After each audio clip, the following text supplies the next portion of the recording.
What's going on, YouTube? Thanks for tuning into the channel. Welcome to Oso Simplified, where I have a video for you here about results of my first fight from my last video, and then also the issues with setting your goals too low. So I'm going to quickly get to the point, and then I'll kind of backwards describe everything. But basically, had my first fight, went pretty well, finished the guy in about 1 minute and 22 seconds. Took no damage. So from that standpoint, the most important things, all of that went great. After the fight, I was on a little bit of a high shortly after, but very quickly towards that night and then the next morning, I started to come on a quick down. And there's two main reasons for this. The first one is the name of the video that I think, and that's really what I'm going to discuss today.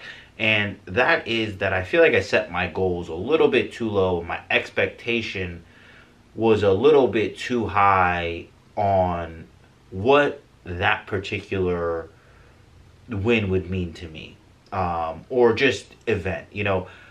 A lot of people will never step into a cage, will never really compete in anything physically one-on-one, especially as an adult, especially at 31 years old. So from that standpoint, it's easy to see why I might have put pressure on the idea of doing something so big.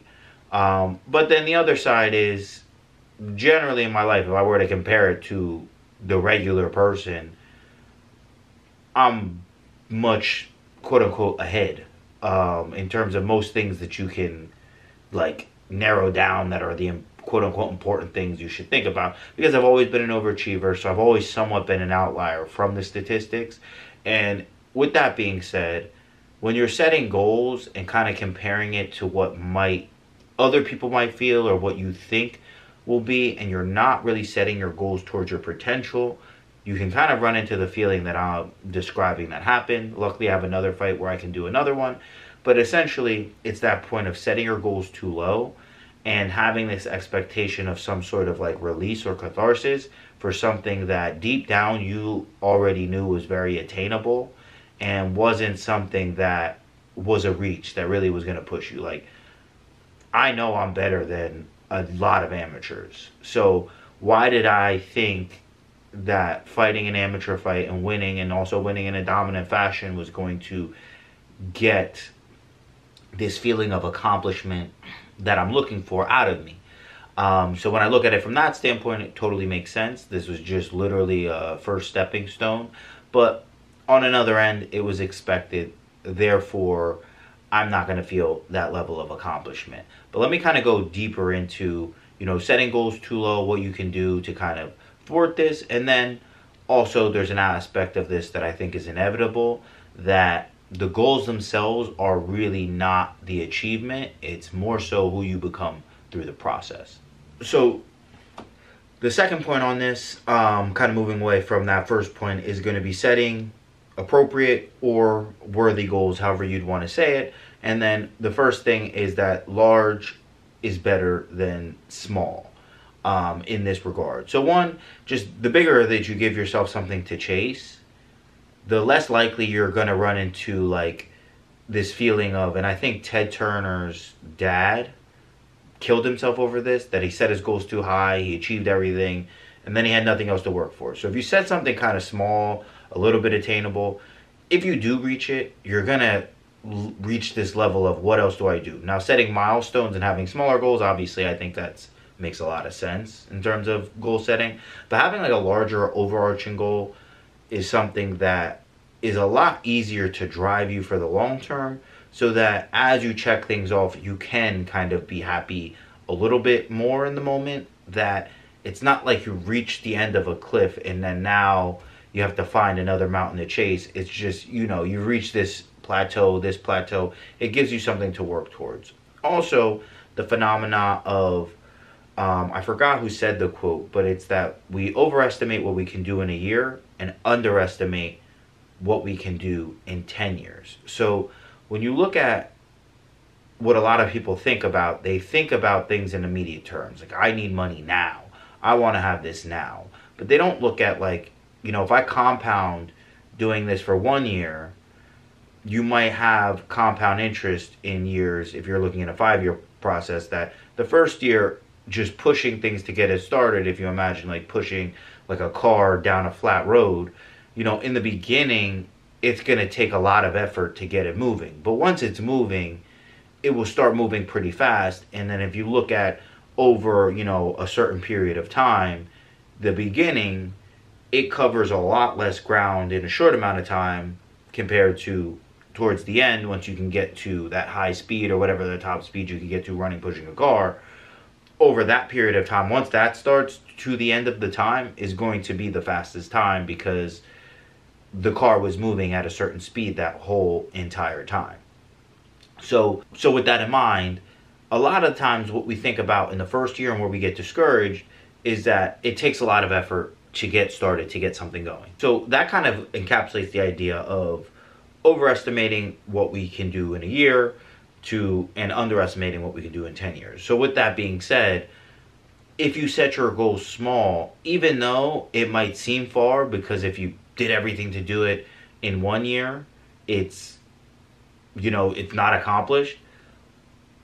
Compiling a bunch of those years, moving forward at the same speed, and then also getting better, which was going to increase the speed, what you're setting, looking at what you can do from a short frame standpoint, is always going to be a lot smaller than what you can do in a long frame standpoint. So it makes a lot of sense to make them bigger than you think, because your estimation of what you're going to have accomplished in the longer 10-year amount of time, we want to keep using that, is going to be a lot more than what you estimate. And then also not getting discouraged in the beginning, because the speed at which you attain that goal is going to be a lot slower in the beginning. Making large goals makes a lot more sense than small goals. There's also a book I'm listening to right now that also it says that 10x is easier than 2x.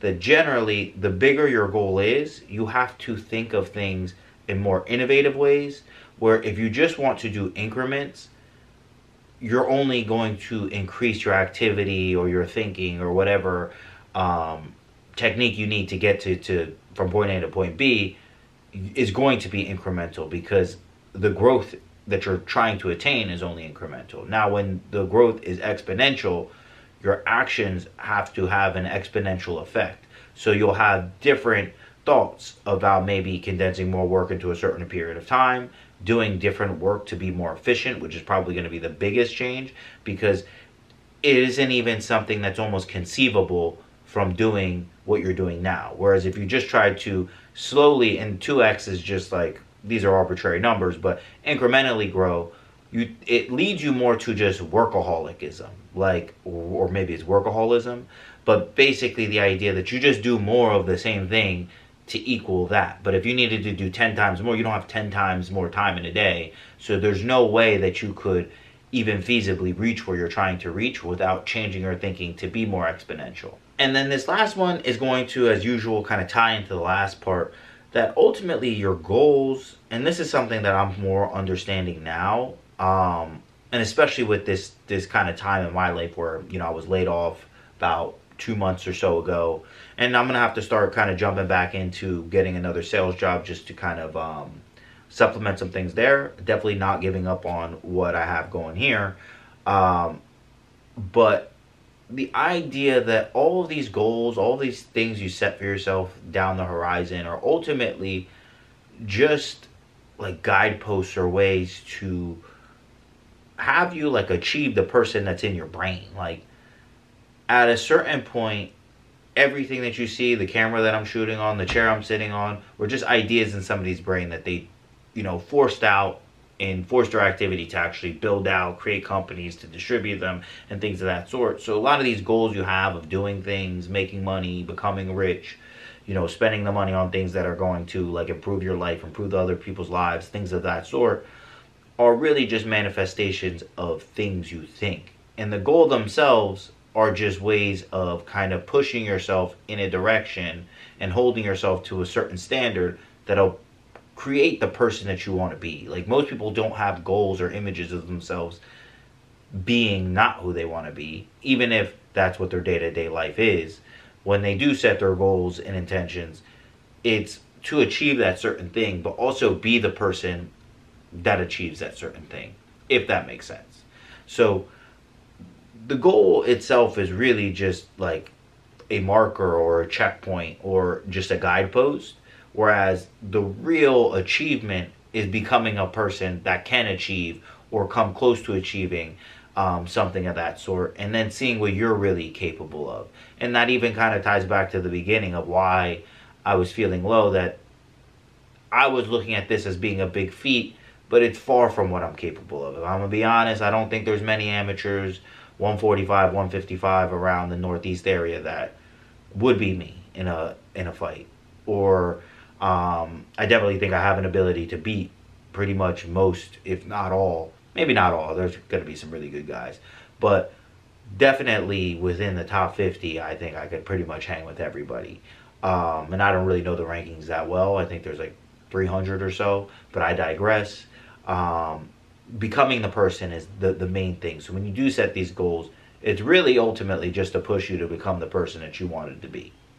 And the last part about this whole thing is really just being grateful for where you are and understanding that every day, every moment is your life. So the quote unquote journey is your life. So you should be enjoying the process of your life, being grateful for where you are. Like this position that I've been in, there's a lot of things I could look that are down on, you know, making all these moves, especially when I start to compare or look at how other people might see it.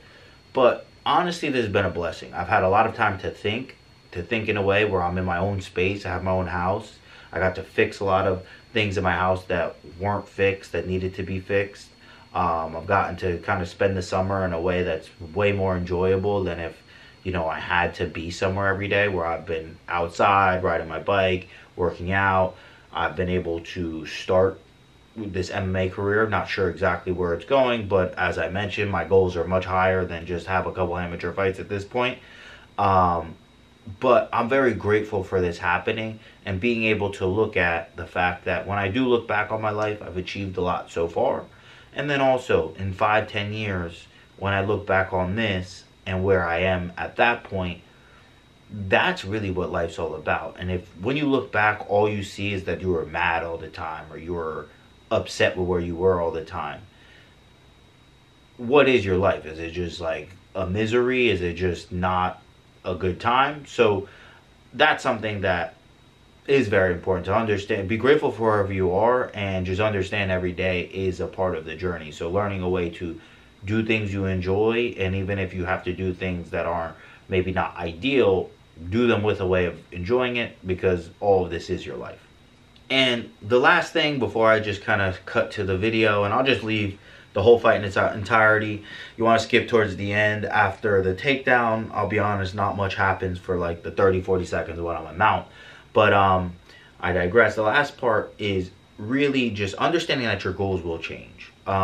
So inevitably what I'm talking about is something I'm kind of giving you ways to somewhat avoid. But at a certain point, you should grow as a person. Your thoughts should change as a person.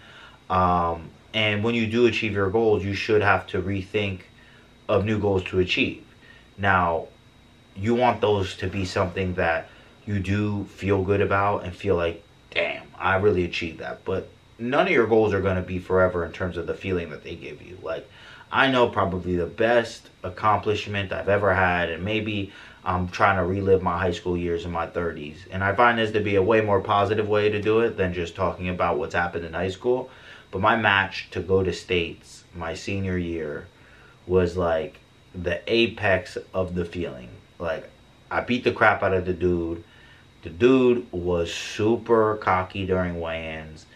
And when I pinned him, actually I was about to pin him a different time. So twice he was on his back in like a position where it was going to end. But one time eliminated.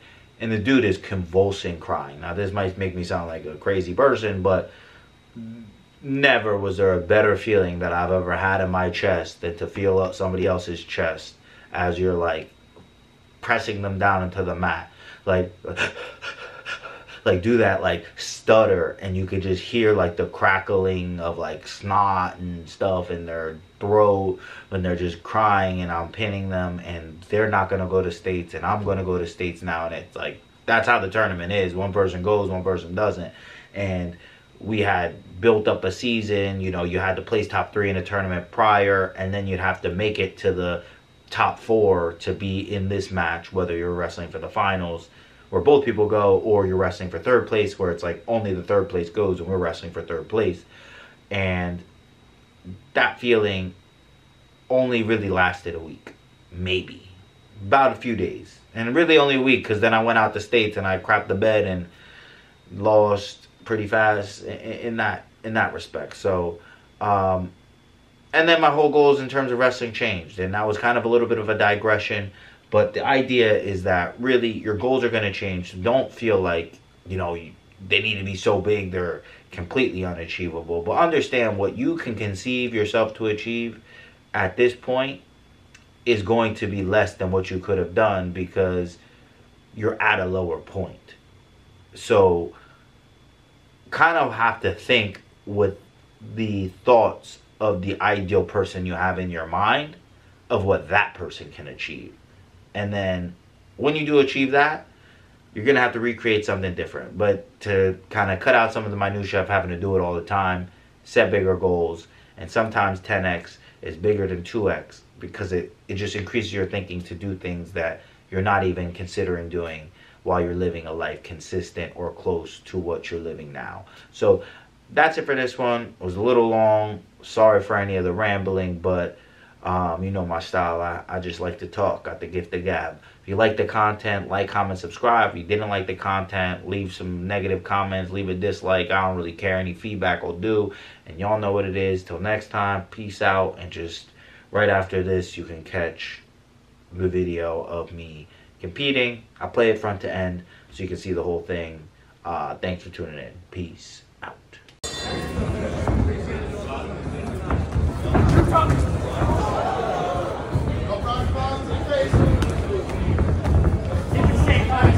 To your right, Tommy. Don't touch me. Keep your arms in tight. Keep your arms in tight, Tommy. You know he's going with that right, with that left arm. Use your hips, Tommy. Take your time.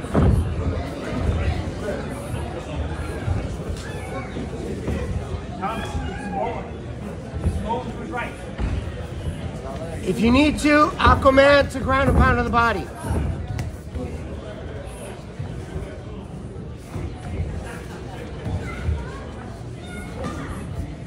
the hand there, Thomas. Hold on to it. Hold on to it, Thomas. Thomas, hip it. Hip it, Thomas. Yeah, keep that elbow there. He's not doing it. Thomas. Go, Thomas. That's very good. Finish! He's out. Dark side! Come, Thomas. We're off for a ride. No, you don't.